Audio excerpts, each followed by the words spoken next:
Всем привет! Уже многие посмотрели третью часть «Мира юрского периода», и у многих разные на него соображения и комментарии. Но давайте подумаем, будет ли четвертая часть. Я думаю, не первый, который слышал, что четвертая часть «Мира юрского периода» возможна. Несмотря на отсутствие официального анонса, зрители надеются на продление фильма. «Мир юрского периода. Господство» во многом служит завершением трилогии сиквелов, объединяя все из новых фильмов, а также возвращая главных героев парка юрского периода. После этого есть ощущение завершенности, но не обязательно означает, что франшиза на этом заканчивается. Была некоторая путаница по поводу того, является ли фильм «Мир юрского периода. Господство» последним, поскольку Крис Пратт предположил, что он заканчивает франшизу, а затем опроверг эти комментарии.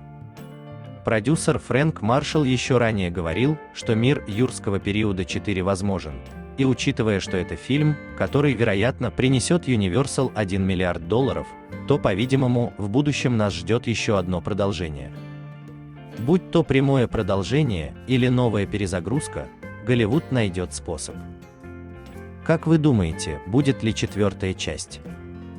Ну давайте все-таки представим, что фильм уже начали снимать или вот-вот начнут. О чем он будет? Также оставляйте свои комментарии, будет очень интересно, что вы об этом думаете. На протяжении всего времени остросюжетный блокбастер о восстании динозавров показывает отличные результаты.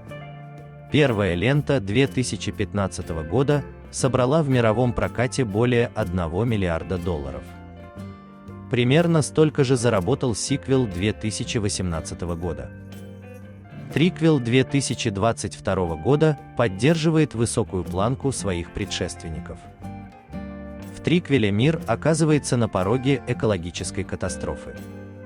Люди и динозавры не могут сосуществовать вместе. Вырвавшиеся на свободу особи распространяются по всей планете, пытаясь вытеснить человечество с села законной территории. Перед людьми стоит серьезная задача – поддерживать свое господство или уступить непрошенным гостям право быть первыми. В дело вновь вступают Оуэн Грейди и Клэр Деринг, которые пытаются восстановить потерянное равновесие. Режиссером третьей ленты вновь выступил Колин Тревороу, вернувшийся в проект после постановки первой картины. Как мы помним, сиквелом занимался Хуан Антонио Байоне, известный своими работами «Приют» и «Голос монстра». Теперь Тревороу снова в деле и уже успел заручиться поддержкой ликующих поклонников.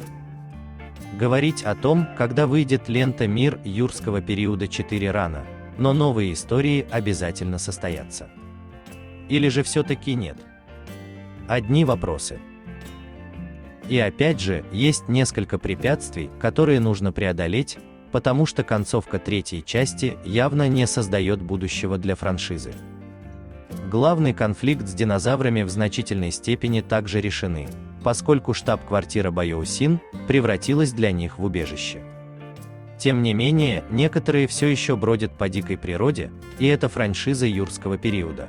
И скорее всего, кто-то снова захочет использовать науку для обогащения и найдет новые способы использовать динозавров. А при этих условиях можно снимать бесконечно, были бы идеи. Жду ваших комментариев, спасибо, что уделили немного внимания.